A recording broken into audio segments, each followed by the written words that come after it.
All right, what's going on, everyone? We are live, and I'm live on Instagram as well. And gonna wait till uh, Mr. Booker gets onto Instagram, just that way I can add him on here. But yeah, just thank everybody for just joining and listening to these interviews and being engaged with the candidates that are coming up. So just want to make sure we have everybody that's informed with who's on their ballot and what they're for and how they feel with certain issues. So that's what we're here for. So let me go ahead and get. All right, what's going on, Carl? Do you see me on Instagram? I see your profile, but I don't see the live part. Can you refresh it real quick? It should show a live circle on my profile picture up on top. Okay, I see that. Click on that. Where's the refresh button? I see message, microphone, and picture, and then plus. Over on the top left hand corner where you see my picture, okay. You should see it says live. Okay, click on live. Request to join. Send request.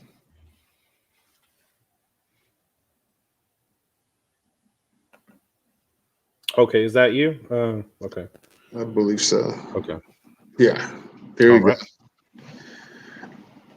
And then make sure you turn down the volume on your Instagram. Okay. Man, it's so high tech, man. Jeez. Not quite. I hopefully we'll get to the point to where this will be showing on Instagram exactly. So that way we don't have to do this 2-device thing. So I'm getting there. It's just, like I said, it comes out of my own pocket. So it's just I don't have that money to. Technology is your friend. Right. But well, go ahead and introduce yourself to everyone. Let's get that started.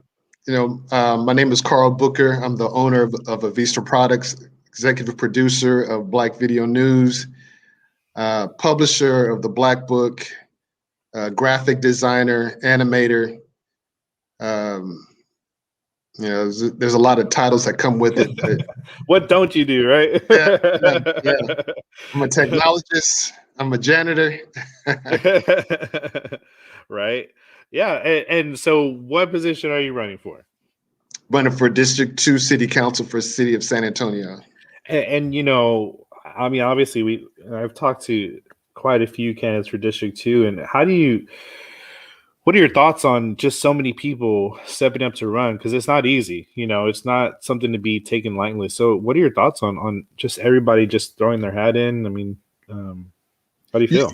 You know what I believe, including the incumbent, that you have at least 10 passionate people that are interested in the district.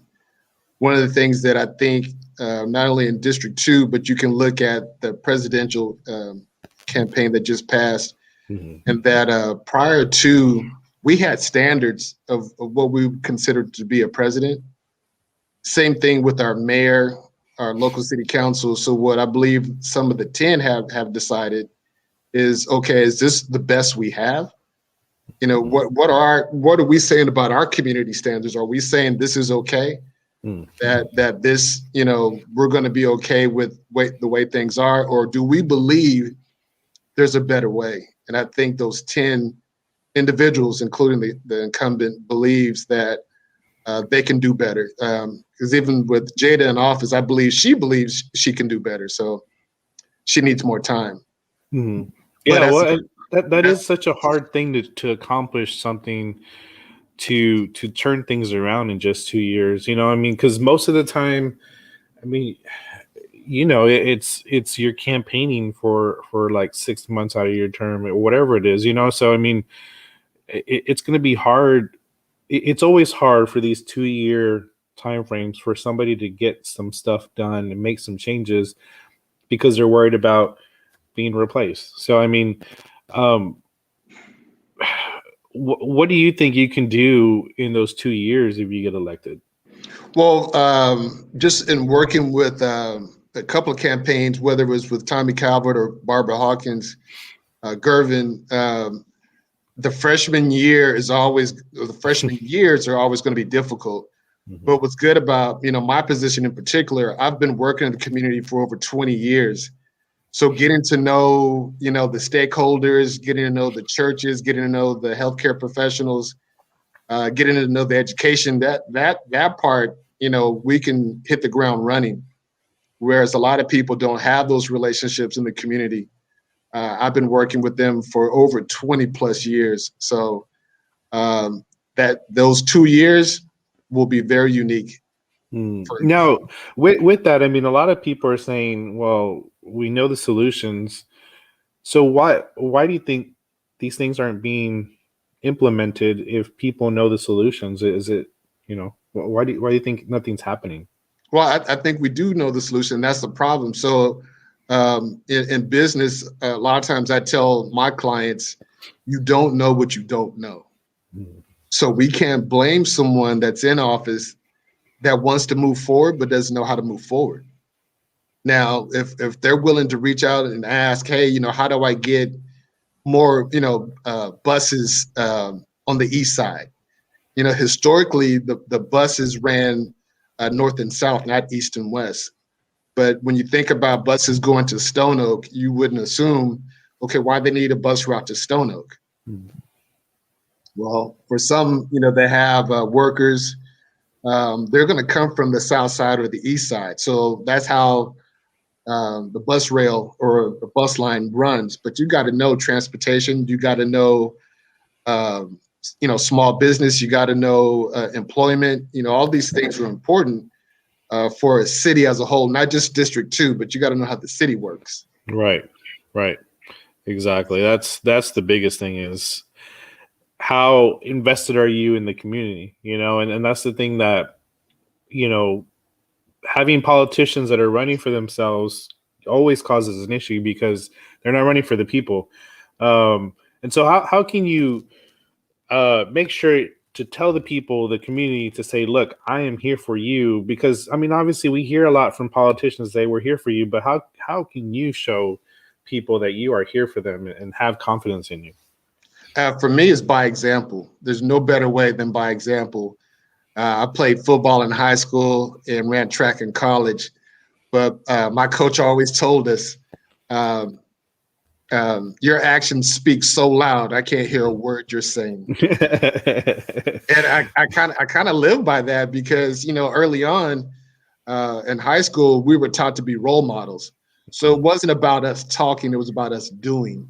Mm. And I've kind of lived that way practically my whole life in the action side of my life. Right.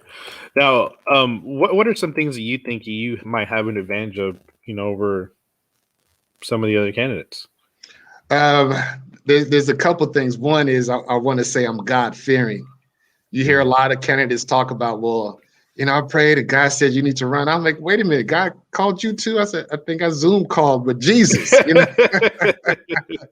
Me and Jesus had a Zoom call. He said, hey, I think you need to run for all. No. So in all honesty, I'm very passionate about my community. I'm very passionate about being a man of action. So one of the things that I, definitely want to, promote is, again, I'm God fearing. I'm a businessman, but in that business, we're very accountable. One of the things that I've learned over the years, and I'm sure you've learned it as well, that good news travels slow. Yeah. The bad news travels at the speed of light. Right. So to be in this community and to have a pretty good accountability is very important because you will hear if anything goes wrong, you'll hear about it, and Right. folks, Well, folks, folks will talk. right. And that's the thing that I realized in my campaign, like, you're doing stuff good, but you're doing it for good and not for attention. But the media is not going to cover that, right? Because, but that's how it should be though. I mean, but that's why I always like to gravitate towards campaigns that are, not flashy or, have tons and tons of signs going out or advertising, because if people in the community really care, then they're going to care about the people that are always there. You know what I mean? And that's why one of the questions I always ask is, how do you feel about campaign contribution limits? And I mean putting a cap on campaign contributions, because is there really a need for all this advertisement? You know what I mean? This wasted money, if you think about it, into going to the advertisement where it could be going back to the community, like, you know. And It's a new day, Eric. We have to acknowledge it is a new day. There's nothing we can do about it. The beauty in technology, like I'm saying about Instagram and Facebook, it's a new day. Imagine what we would do as a society if we didn't have technology or the internet. I think we would be losing our mind right about now. So I believe the advertising is important. Now, here's the crazy thing, and talk about, God leading my path. We have a graphic design advertising agency. And guess what we're good at? Communication. Right. So we have all the tools. I mean, we have video, we have web, we have print, we have yard signs. I mean, we have the relationships, because just as much as it's important to my campaign, it's been important for my clients as well. So it's a real good transition. It was easy, well, relatively easy for us to pivot, like a lot of businesses, like what's his name? Brad Pitt has said in I believe Moneyball. He says, adapt or die. Yeah. Well, and here's the question I ask you is,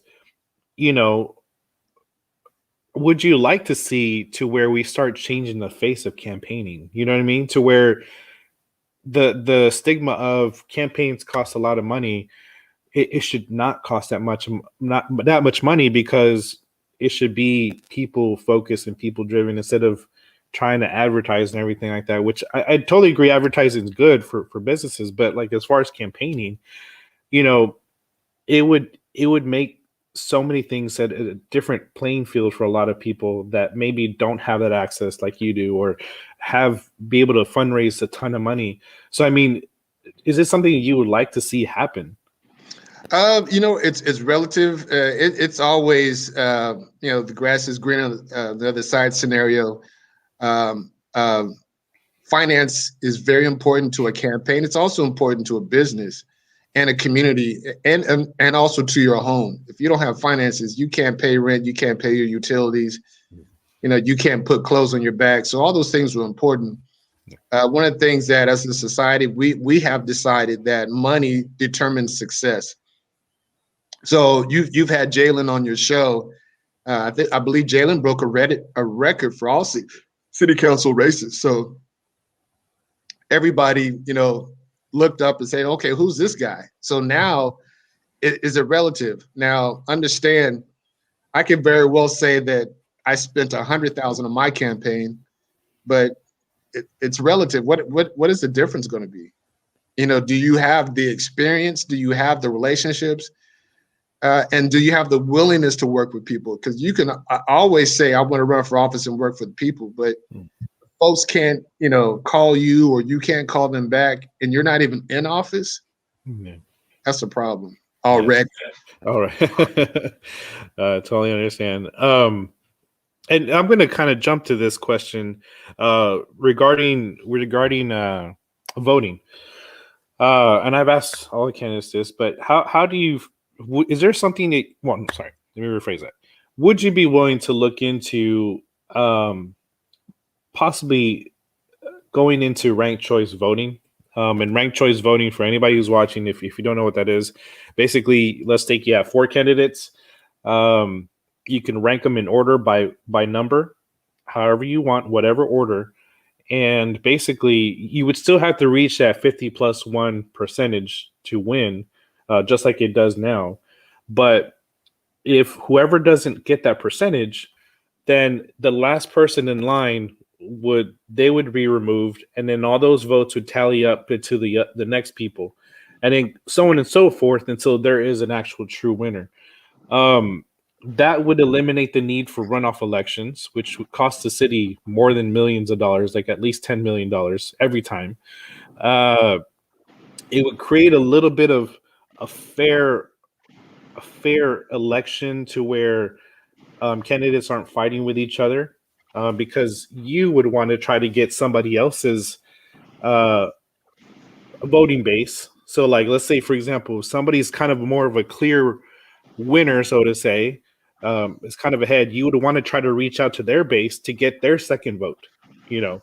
Um, and also, it would also eliminate for partisan races. We would eliminate this back and forth of um, like dual sides of people that are voting. It would stop that need of, oh, you have to vote red or vote blue, whatever it is. And it would start changing that mind frame. Is that something you would look into? I'm all in favor of saving city, state, national, dollars. But here's the other side of that. Understand there are people, and I'm not saying that he's a bad guy by any chance, but you look at a Bernie Sanders and how many times he's run for president. Um, Campaigns are moneymakers. There are people that run campaigns and make money. So, as an example, for us, we have campaign cycles, right? So we have possibly 2 campaign cycles. So what happens when in a race like ours, when we have potentially 10 plus people, it goes down to 2 people. So everybody pulls their money, or the individual lobbyists or stakeholders decide, okay, it's just the 2 of y'all. Okay, this is where my money's going. Or some people actually wait. In a case like District 2, where there's 10 plus people, they're going to wait and spend their money in the runoff. So we might want to do things as candidates, but there's also a protocol. So you're going up against a system that says, okay, hey, you're messing with our money. Well, that's what I'm for. I'm for messing with the system because our system is flawed the way it is already, and I think a lot of people agree with it. That our system is flawed. So I mean, I just want to see if you are willing to go against that system. You know what I mean? Um, because But I think back to who would decide. I think that would probably have to go up for a citywide vote. You know what I mean? I don't think city council would say, hey, let's decide on this. I think the city would say, hey, put it up for right, vote. right. Yeah. Yeah, no, and I get that. I'm just saying, is it something that you would consider if the Oh, vote oh came? yeah. Oh Okay, yeah. Yeah. cool. Because I am really towards trying to make sure we start getting this because there's an anti-corruption act that's trying to get passed, and there's a lot of stuff that's happening, especially in DC. But here, you know, trying to get that mentality of people with money are the ones who run the city, and it should never be like that. And that's what I'm trying to get to see if people are for that or against it. You know what I mean?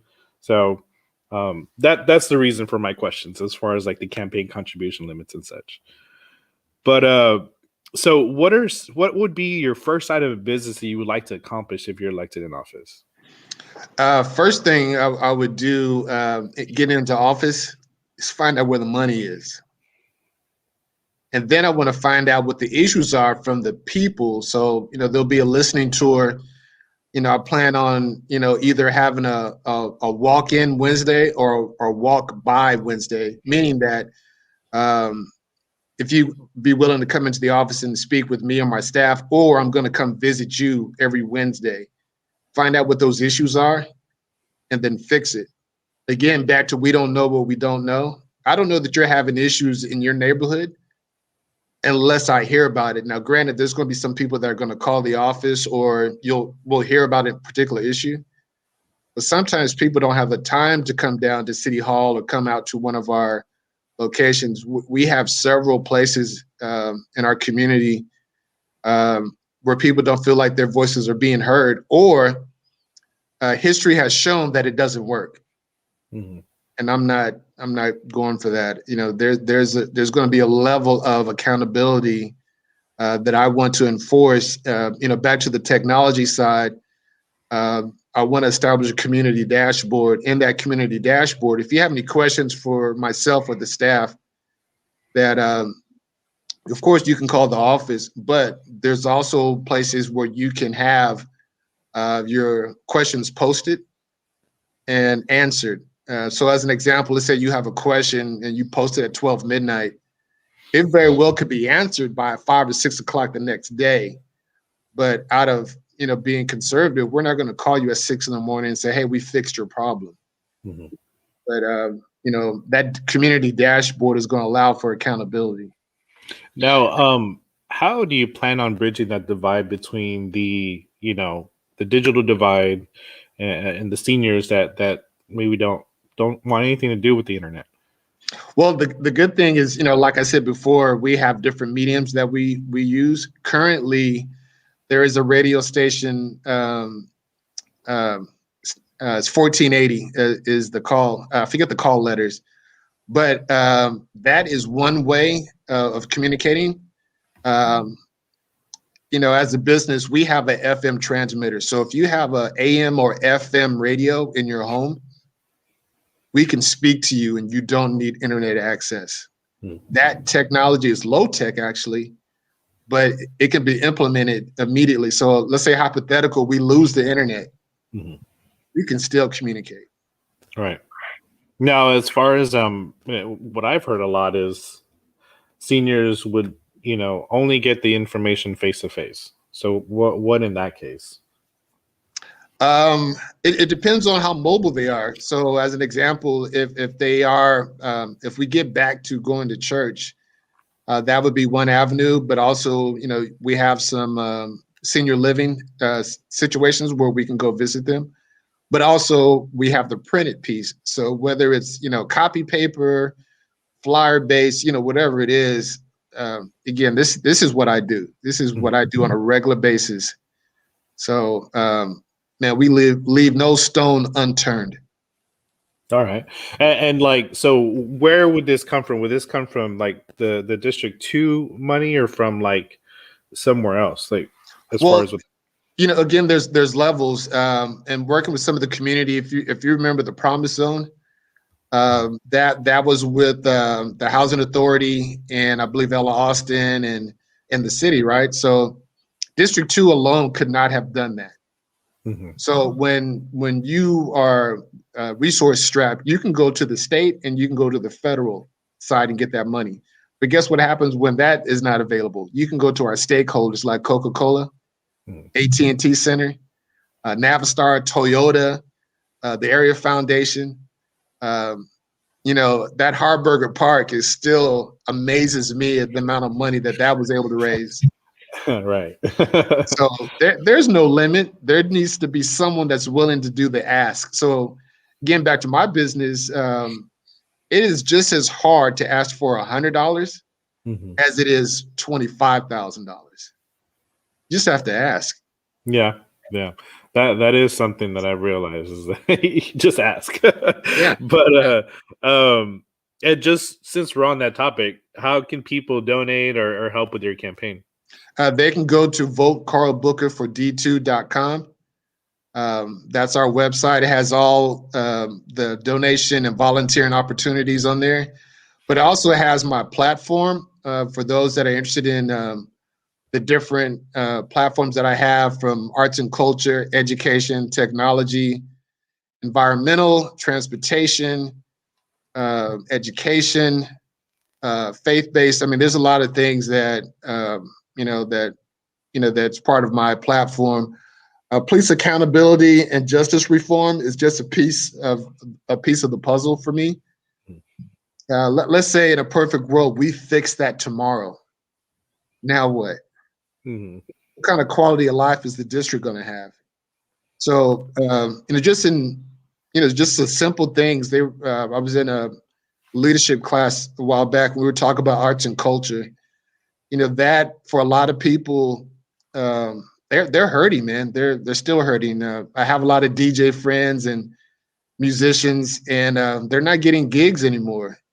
Something that they've been doing for decades. what are we doing or what's in place to ensure that our community continues to make a living, still pay rent, still pay their utilities. There's still Christmas, there's still birthdays, there's still anniversaries. How does our quality of life improve? How do we establish those standards? And back to the dashboard, I want to establish milestones and standards. So let's say hypothetical, we have 100 murders in the district this year or last year. We have no idea if it's 120 or 50 for this year. We don't know if that's good or bad unless we've established standards. Standards are important. So are milestones. Definitely. Can you tell me your website one more time? You said vote. Yeah, vote Carl Booker, the number 4, the letter D, and the number 2.com. So I'll put it on here just that way. Is that it? Yes, sir. That's it. Cool. And again, if anybody has a question, please come in, put a comment. I can even bring you on to the live stream here on Facebook if you want to ask directly.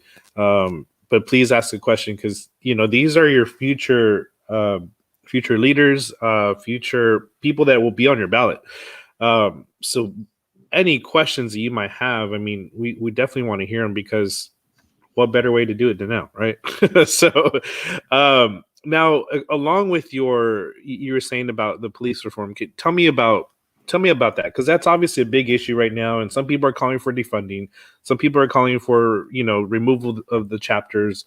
But where do you stand on that issue? Definitely do not believe in defunding the police.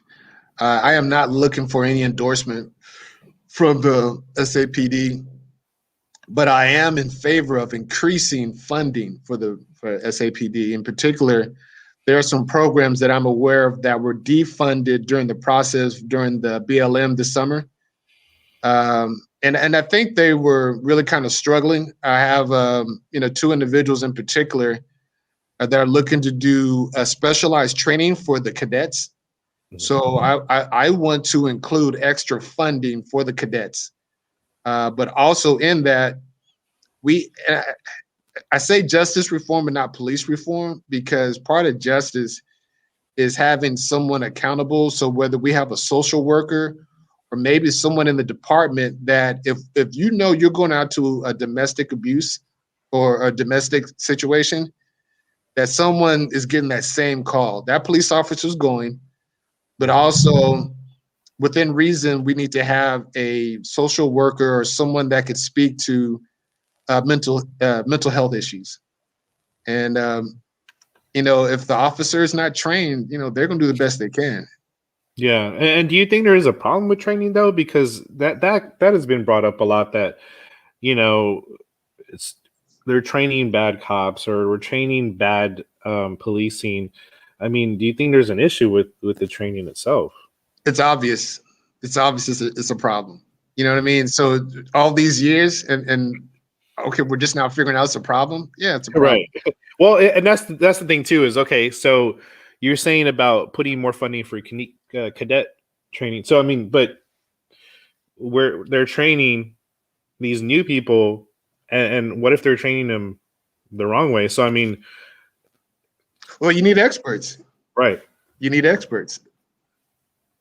That's all there is to it. Yeah. Well, and that's what I'm saying. What do you think that looks like? Because I mean, it's not getting done as of right now. You know what I mean? So I mean, what does that look like to you? Say that again. My. Oh, sorry. What does that look like to you as far as with experts? Like, because it's not getting done right now. So what does it look like to you that you see that needs to be changed? Like, what do you envision of that being changed? Well, I think for me, it's learned behavior. So as an example, the 2 gentlemen that I know that had the program, you really got to look at it. I mean, if you, and I'm gonna give an example. It's not necessarily San Antonio, but I had a friend that grew up in Houston, and he was talking about how different Houston was, in that, you got North Houston, South Houston, the Gulf Coast, but he said that he had met a white lady in Houston, had never seen a black person in Houston. I'm like, you got to be kidding, man. I mean, that's Chocolate City. You know what I mean? So, what are the experiences that they're going to have? You've never seen a black person except for on TV, and that person might have been Michael Jackson. What do you believe? Black folks, act like, or what is their culture like? It's only from what you've been fed. Mhm. So imagine going to the police force and saying, you know what, I think I want to help my community. And okay, but when you see a Hispanic or a black, they're very stereotypical. Mhm. No, that's not us. That's Right. you need to be trained. Forget what you know, and we're going to show you culturally, Well, how to interact. that's the weird thing too, is that we've been hearing that there's always, not always, but that there seems to be a lot of former military that comes in, that are police officers. But in the military, I mean, you're blended in with everybody. So, that could also be an issue too, with maybe some type of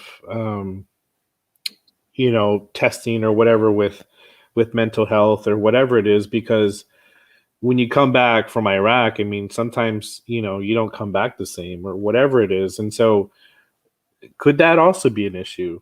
It very well could be an issue. One of the things that I don't give people necessarily permission, but like I said before, and it's a lifetime ago, but when I played football, I was told and taught to be aggressive. Mhm. Even to the point, if you want to go to the Olympics or make it in the NFL, you have to be somewhat aggressive. So you can look at a scenario, in particular, the gentleman that was just uh, on the news about domestic abuse.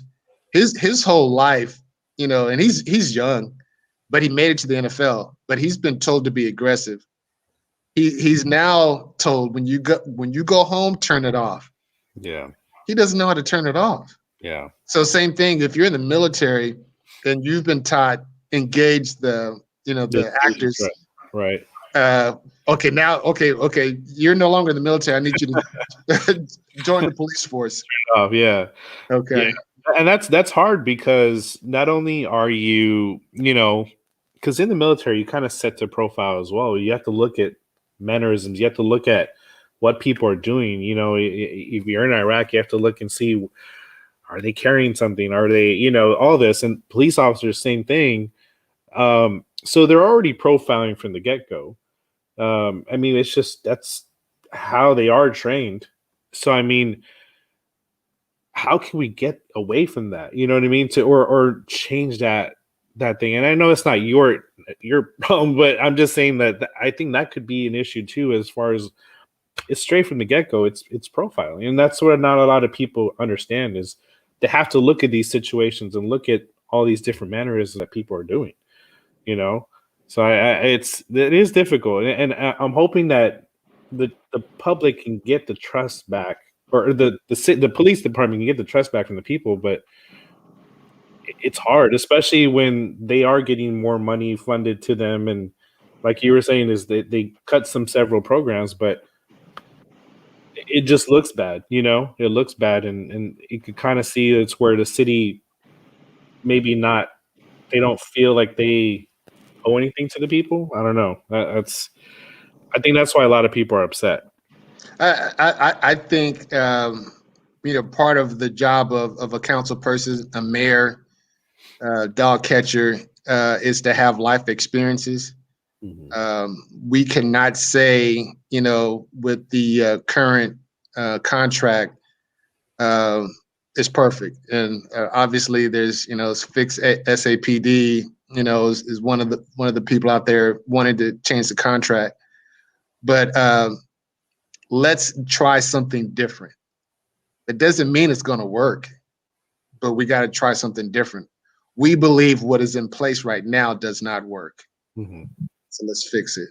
So Definitely. creatively, I think, when people can come with, like-minded people, and, look at different strategies, that it needs to be something that we all can live with. Um, some of it is financing, some of it is police accountability. Ultimately, what the Capitol riot in DC happened was for a lot of folks, of course, that didn't go. We really just believe do the right thing. Mhm. So the right thing wasn't necessarily, well, what if they were black? No, it's really about do the right thing. And the right thing is really not to storm the stairs and run through. You know better. Come on. Right. There. I don't know how many folks were there, but I saw very little young people. Yeah. So the people there knew better. Yeah. So well, I think all of people are saying in particular for that case, and even the congressman, we're just saying do the right thing. Right. And there's only so much the government can do, and they should be able to do, and it really should be up to the people itself. I mean, because the government is there, but it shouldn't be telling you, sort of sense, how to run your life, because they normally mess things up anyway. So I mean, but I know people look up to government officials, for answers and guidelines and things like that. But at the end of the day, I mean, we should be doing better as people. I mean, that's yeah, that's Yeah, I think to your point, there's standards to be president, right? mm, But do we have standards for local government? We don't.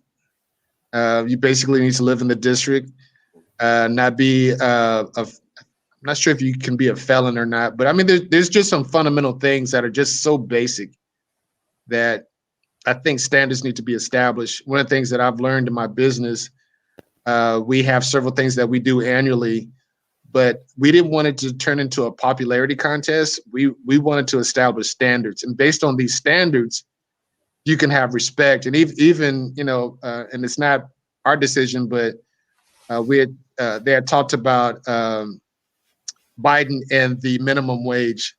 Understand, if I'm making 20 or 30 bucks an hour, um, I'm not going to college working at McDonald's. You know what I mean? I'm not going to college. I make $60,000 at McDonald's, and I flip burgers. Man, what need to go to college for? So understand, when you increase the minimum wage, guess what? Your burger goes up. It's no mhm. longer $2; it's $4. Milk is no longer $1.99; it's $5.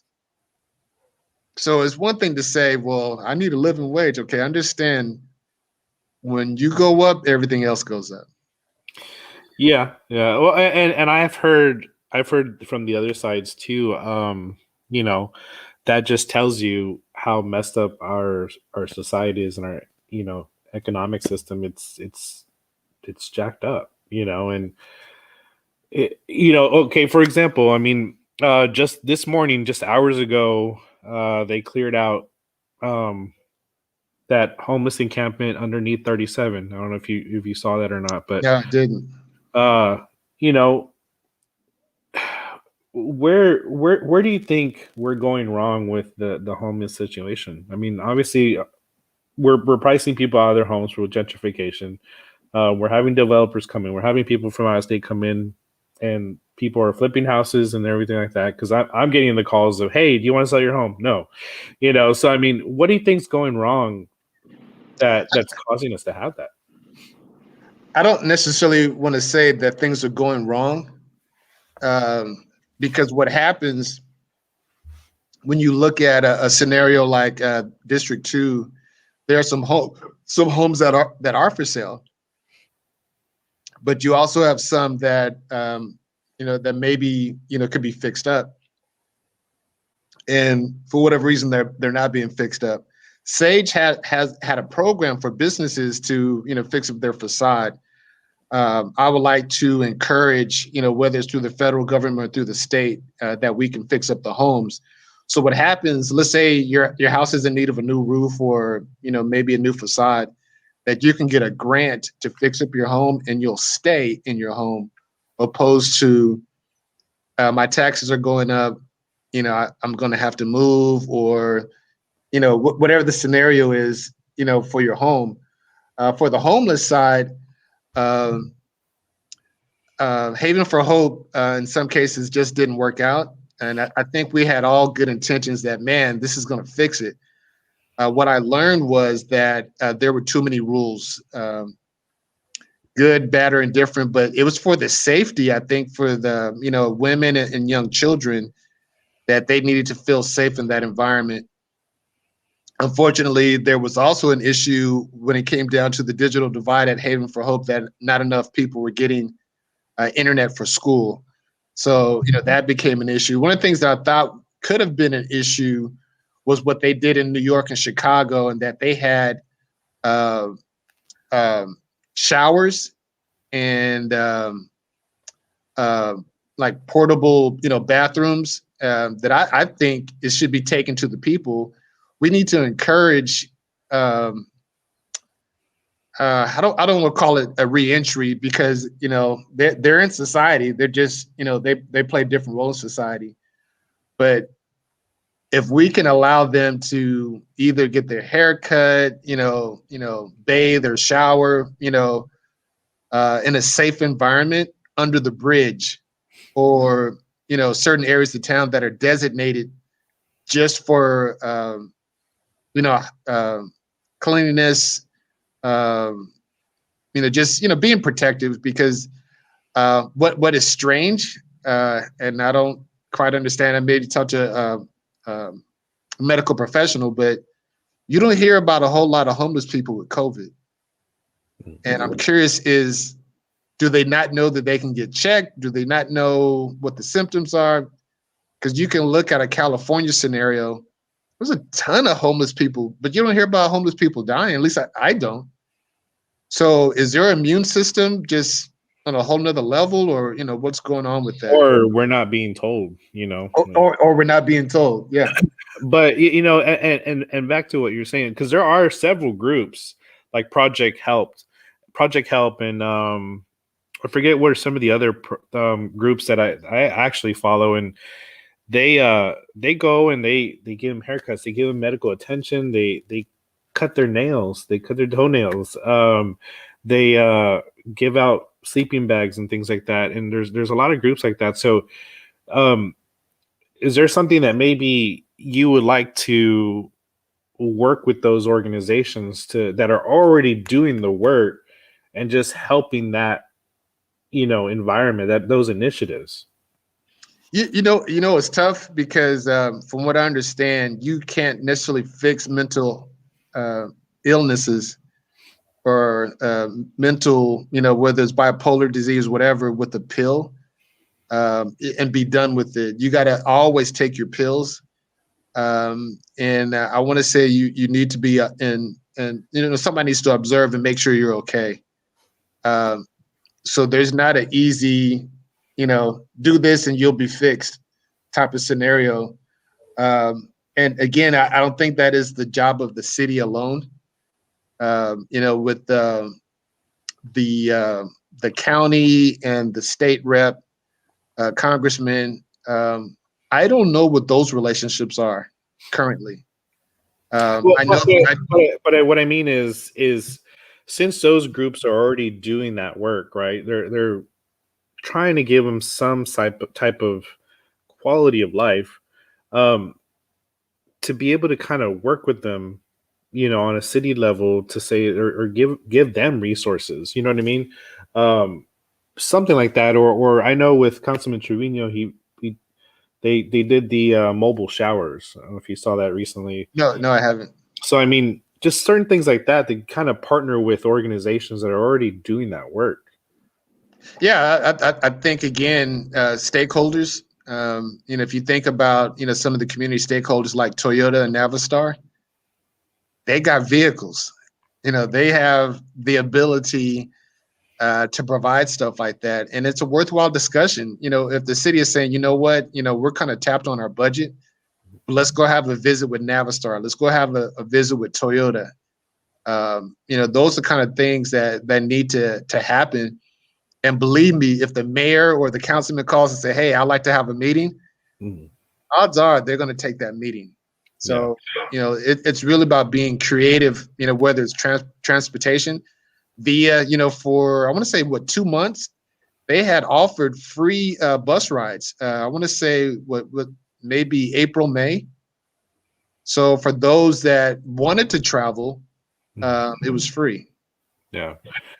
And it's always like trying to work and collaborate with people. And I think instead of it coming out of the city budget or city's, taxpayer money, why not, yeah, like you said, why not ask these companies that are in our territories, in our districts, to say, hey, since you're here, and they're always donating money for tax purposes to write off taxes. So I mean, why not?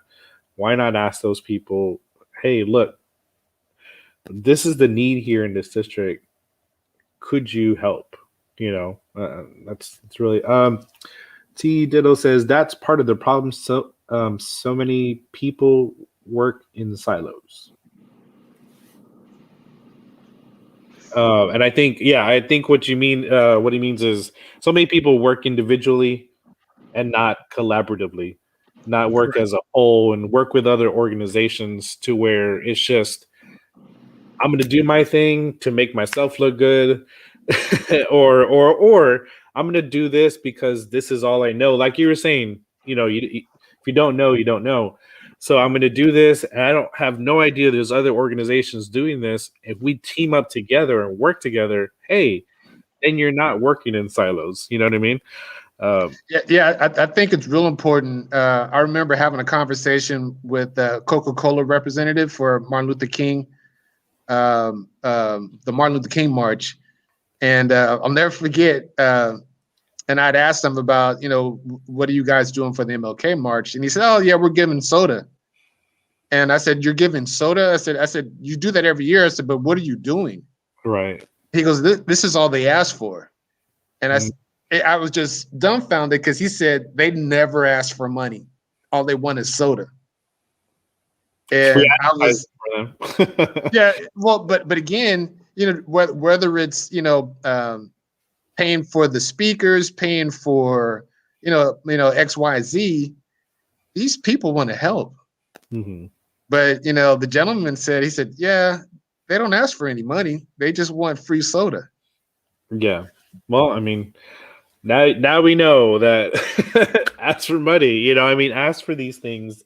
Be direct with some of these companies and just say, look, this is what the need is, and that's where I think with with people coming in or developers or companies that are coming in like Amazon, you know, instead of giving them tax breaks, tell them, hey, in order to put your land, in order for you to build here, you need to give back to the community, whether it's delivering free internet to our Yes. community or Yes. delivering whatever it is to our community, so that way we know that you are part of the community and not just another company that's draining our resources. So Yeah, I'm not anti-developer because the dialogue needs to be there. Just exactly what you're saying. You can't move into our community, get a tax break, not hire it from our district, and not, be involved in the culture, regardless of, is Fiesta, Juneteenth, MLK March, whatever we're doing in our community culturally, you need to be a part of that yeah. because we've already given you a break. Which we shouldn't. But Yeah. because that money does that tax break doesn't come back to the community. It doesn't come back to us. Nothing comes back to the community itself. So I mean, um, what are some things that you think you can improve on from the current elected official? And I mean, improve as in you've seen that it's been beneficial. And what's something that maybe you would like to continue or maybe build onto that? What they're currently doing, Yes. man, they're not doing anything, man. That's why we're uh but I understand, I don't know Jada personally, but man, I know she's good people, man. I just don't think she had the tools that she needed to be successful. Mm, And she didn't have the relationship. Now her chief of staff has some good relationships, but he's not the councilman. mhm. You know what I mean? He has some good relationships. But at the end of the day, creatively, we're gonna make some things happen. that just aren't happening. Ron's good people, but and majority of all the council people are in agreement with whatever he's saying. That's cool, but we need to be creative on our side that says, okay, I've been elected to represent the people. Mm-hmm.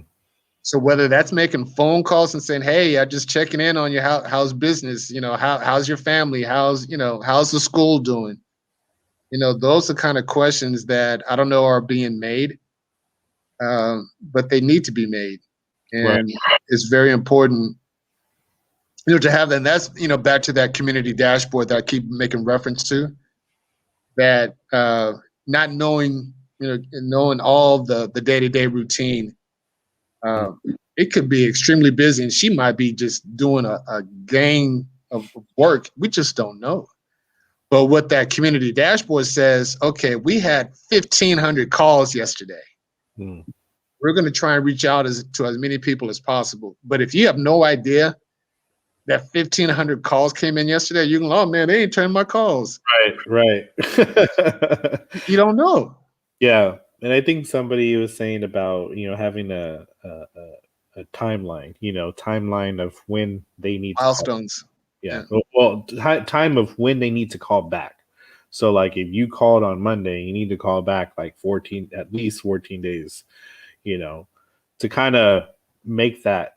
Hey, those are standards, and those will be established. So again, I don't care what it is. We need to, as a community, establish standards. So if it is 14 days, then it's 14 days. If it's 10, whatever, we're going to say, hey, we missed the deadline. We will get back with you, and that could be something as a simple text mm-hmm. that says, hey, we got your message. Give us 5 days to respond. We're looking into it. And I think folks would be okay with that. Yeah. So, I think that's kind of, back to the standards and milestones. Yeah. What's your plan on bringing community engagement within the district? So, just getting the community together, and obviously with COVID, I mean, I know it's different, but what would you like to see to bring that community engagement forward? And also with voting, I mean, just get people to start voting, coming out, but also just engagement in general. At the end of the day, this is young folks and older folks, is motivation. Mm-hmm. They have to be motivated. There's no way around it. If they're not motivated, they're not going to respond. So, historically, if you're familiar with the Denver Heights area and I think Government Hills, those are some historical districts. And I believe the German community was real heavy, back in the day. And I believe even further than that, you can look at the AME Church that was over there by Sunset, used to be St. Paul Square, that we need to celebrate the community. So whatever nationality that they are, we want to invest in that. One of the things that I learned from real quick, you dropped out of Instagram. Okay, what do I need to do? Just go back in, just that way people can hear it. Okay. Yeah, T Doodle. Yeah, I know he dropped out. He's gonna jump right back in. Just bear. Okay. There we go. Am I in? Yes, there should be. There we go. There you go. Okay.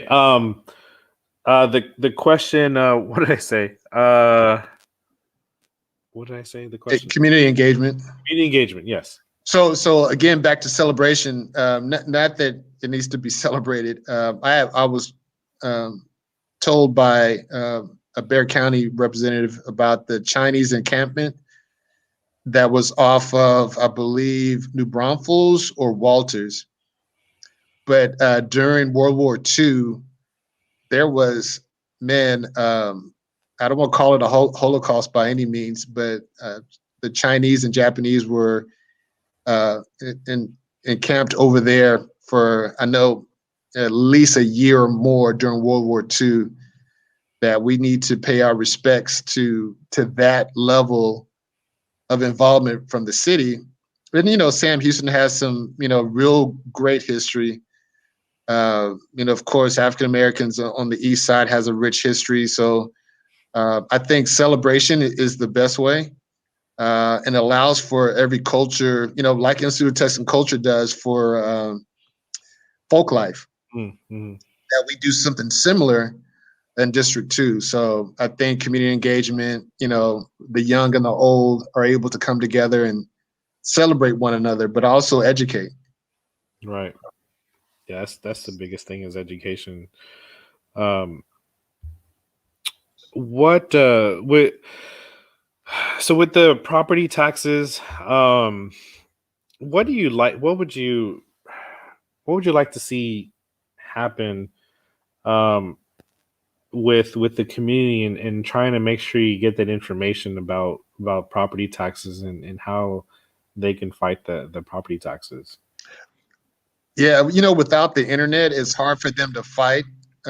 So again, without people actually coming up to City Hall or to Bexar County Appraisal or City, City Hall, there's no real way for them to fight it.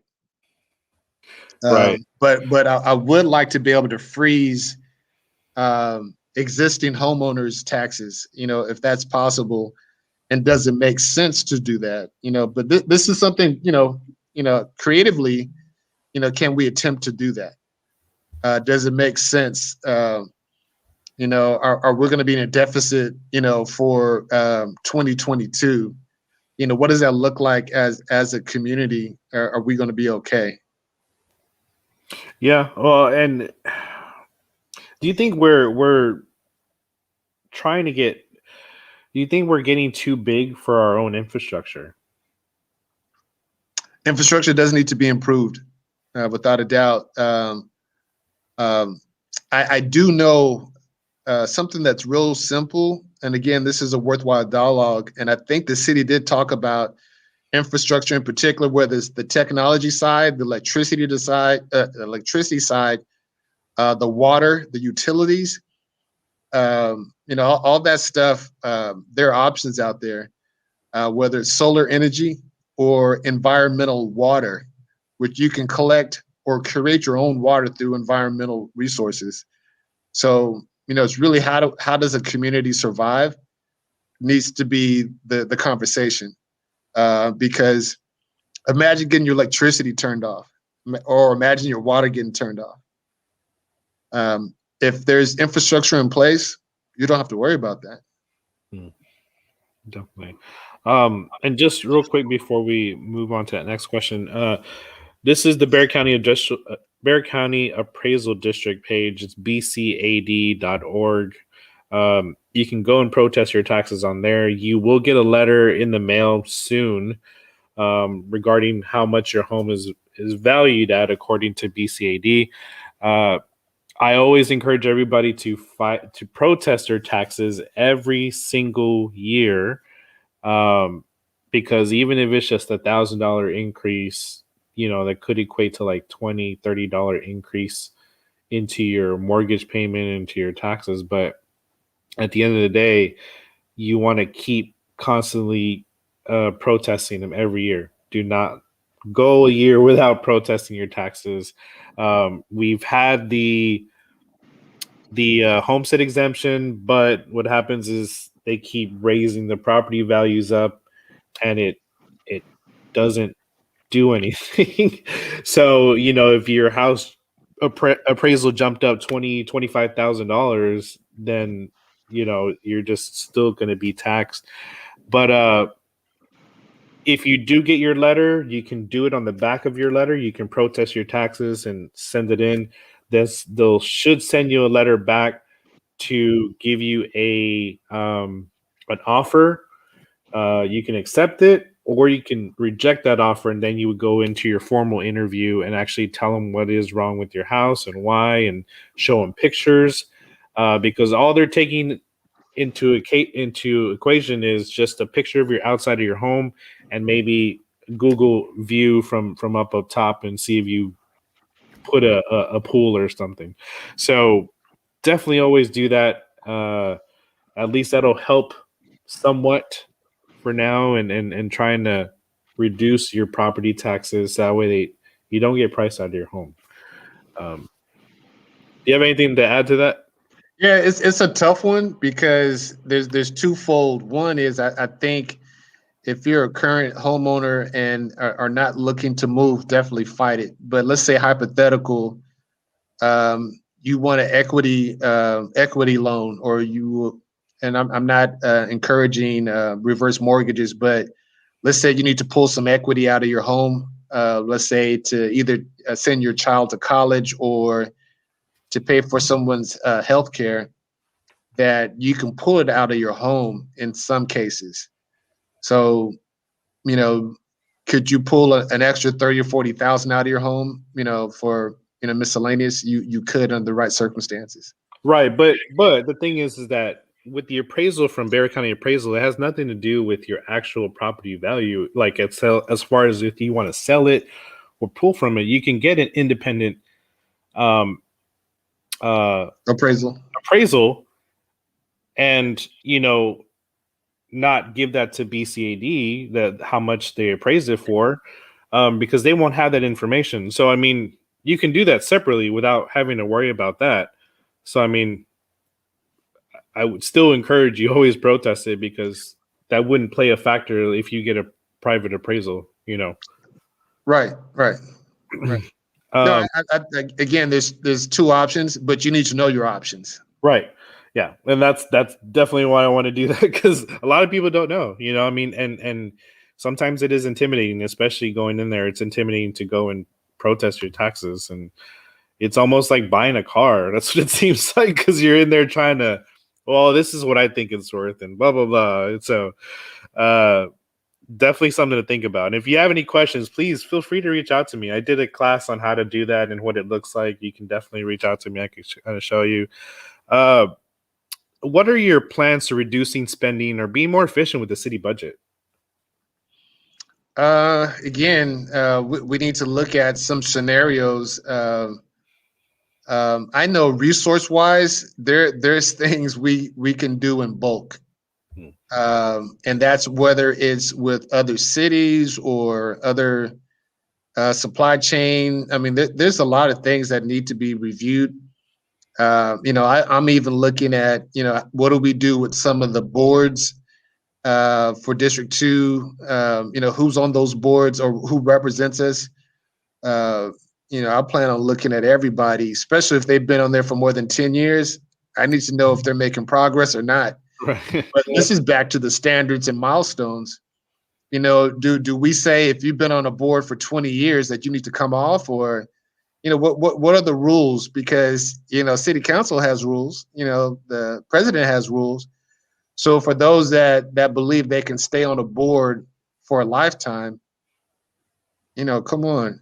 Well, and the thing too, you have to wonder is, are there even any people volunteering? And that's something that I have heard from District 2, is there's not enough volunteers. But is it because people aren't volunteering, or is it because they're not getting callbacks to these They're boards? not motivated. Yeah. They're not motivated. At the end of the day, as much as we want to talk about our district and even with the crime, understand the motivation is not there to not do the crime.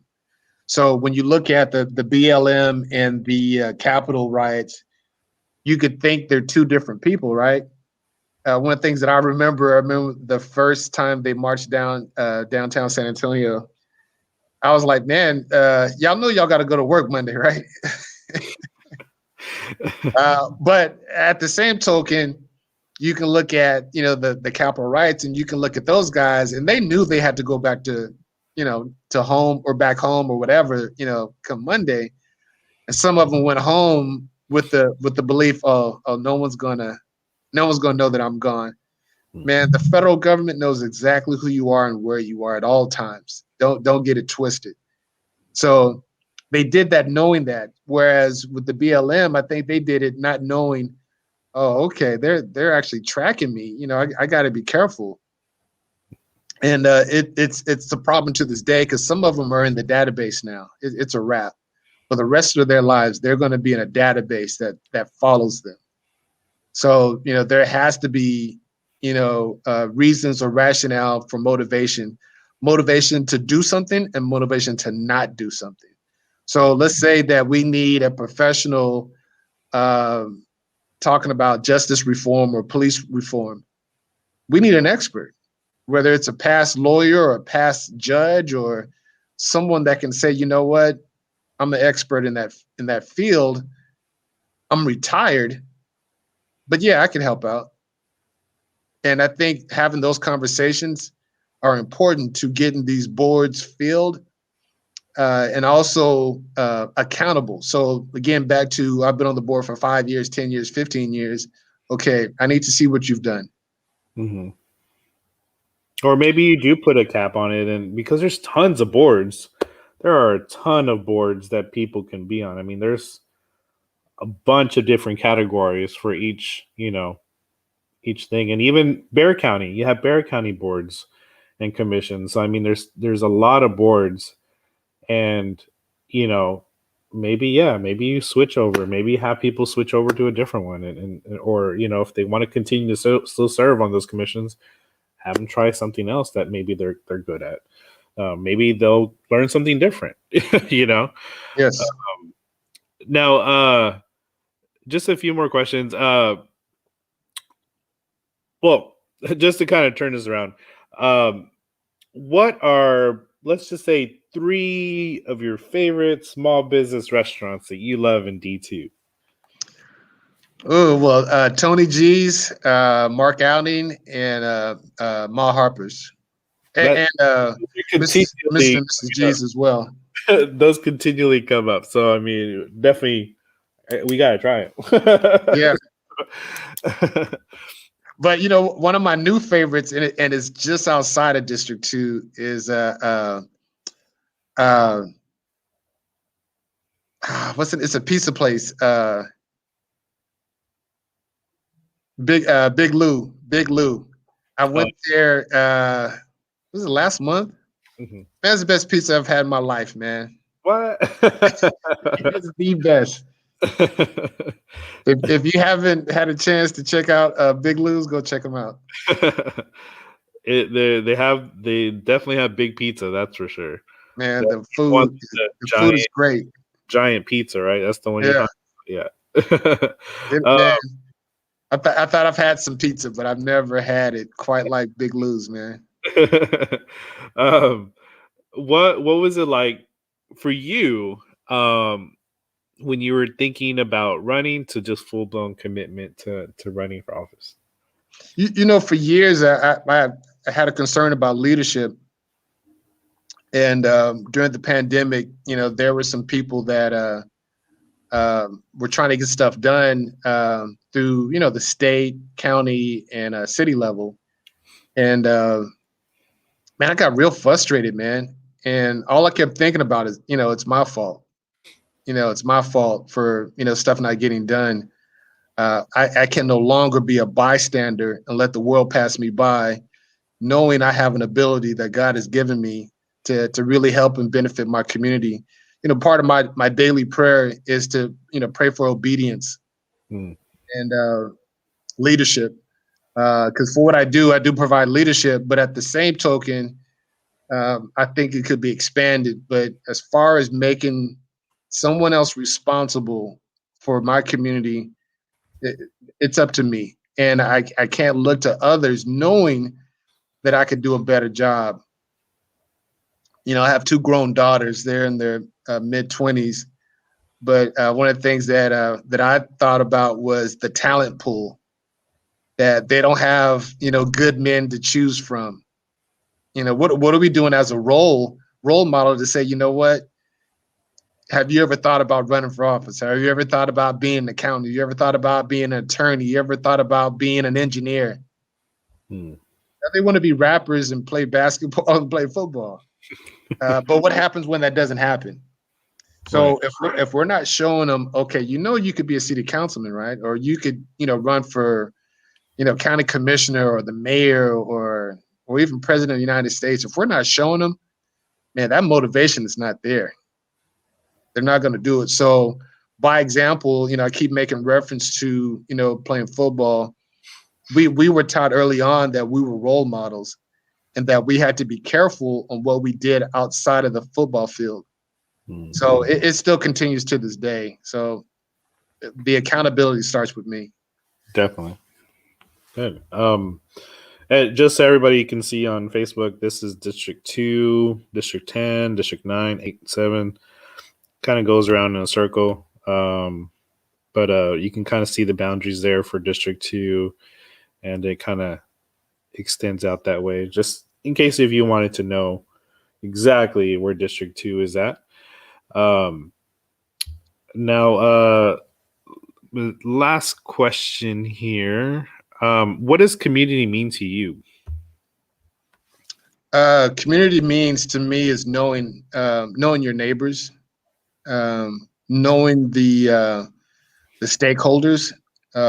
In particular, I call them role players. So historically, if you want to throw a big event or a major event, you go to the AT&T Center.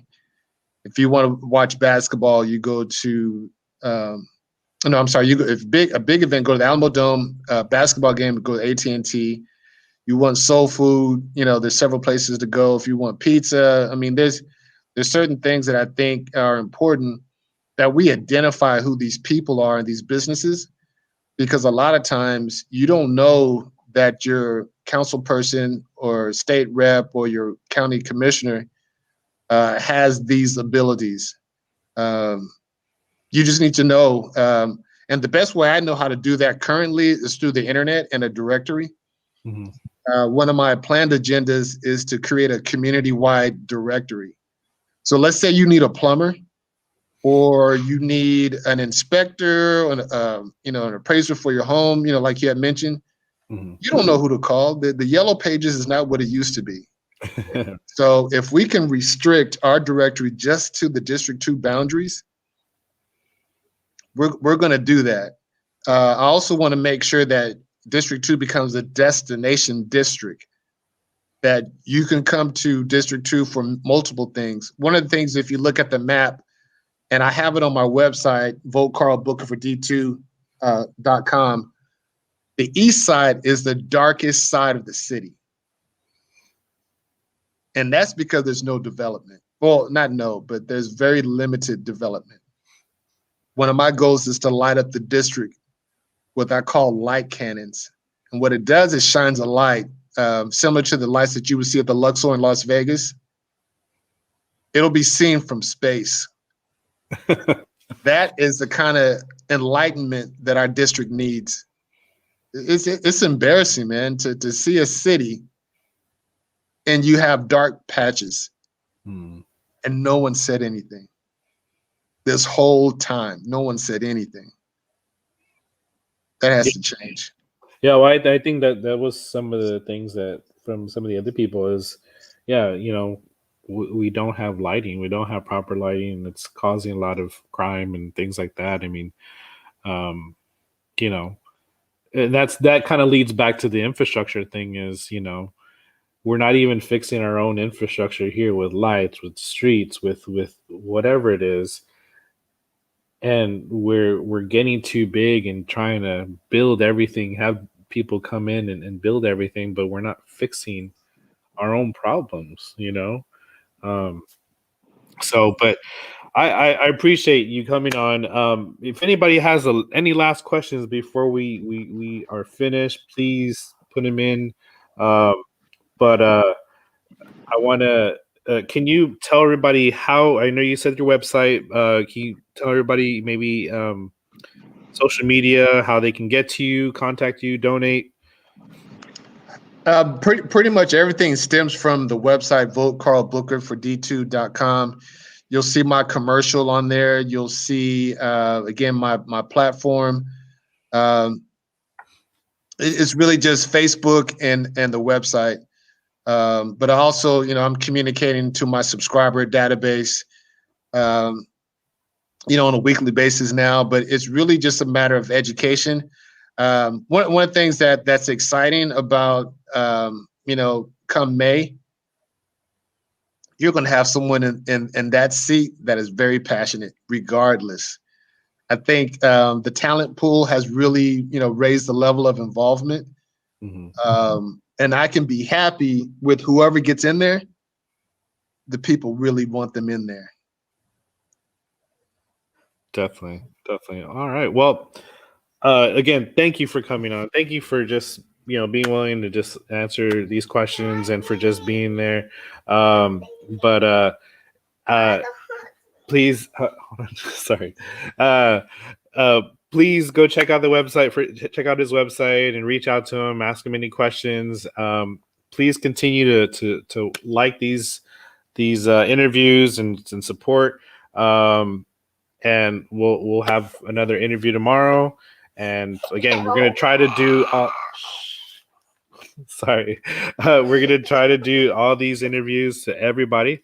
So just keep sending these questions, because if we don't know what questions, or if we can't ask these questions that really matter to you, then we're not gonna get the answers that we want. That we want to know about. So, but thank you, Carl. I appreciate you coming on. Thank you, everybody, for listening, and have a great day. Thank you, Eric. I appreciate the opportunity, and looking forward to seeing how things turn out. Yes, thank you. Oh, hold on. Let's see. Let's see. Do I have another? Oh, Linnell said book Carl Booker for May 1st, 2021. That's one of my supporters. And I think I have what is it on here? It's election early voting starts April 19th to April 27th, and election day is May 1st. So um one of the things I wanted to ask is I want to do an event for D2, basically a drive-through candidate event.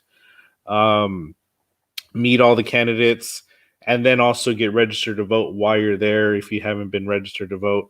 Would you be willing to do something like that? Oh yeah. Oh yeah.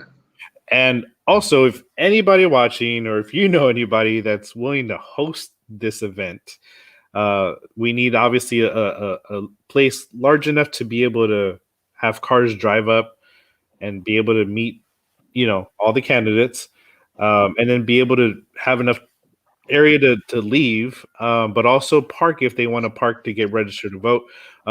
Please send that information to me, or if you know anybody, Carl, please, let me know. Yeah, I'm trying to think of parking. It's just AT&T Center and Alamo Dome, but I think the AT&T Center might be limited, and then Alamo Dome. I think they're doing the COVID stuff there. Yeah. But, any small businesses that maybe has the area or has, something that we can do that at, we're trying to do this at no cost. I don't want to have to pay for this, just because we're just trying to give this information out to the community, and trying to be able to just say, look, here are the candidates. If you want to ask questions, here they are, and get to know who's going to be on your ballot. So let me know. But thank you for just wanting to do that. And I'm going to reach out to all the other candidates as well, because we need to figure out a time. We need to figure out a place first and then the time. But thank you, and thank you guys. Appreciate it. Have a good day. Not a problem. And Eric, just on the technology side, man, don't give up, man. You got to keep doing the work, man. You're doing a good job. I'll try. Hopefully, I'll get it to where I can stream directly to Instagram with what I have on Facebook. Because, yeah, there's different software that allows you to do that. I don't know if you ever did Wirecast or TriCaster. Yeah, I'm trying to work with that. I just, again, I don't have money to spend on some programs. I know there are some free ones like OBS, but I'm also trying to figure things out as well. So hopefully I can get it done, so we don't have to do this, back and forth. But yeah, just remember, content is king. Yeah, it doesn't matter the platform. You'll get it. Exactly. Thank you, Linnell. I appreciate it. But thank you guys. I appreciate it, and just for the support. And have a good day. All right. You too. Thank you. Be safe.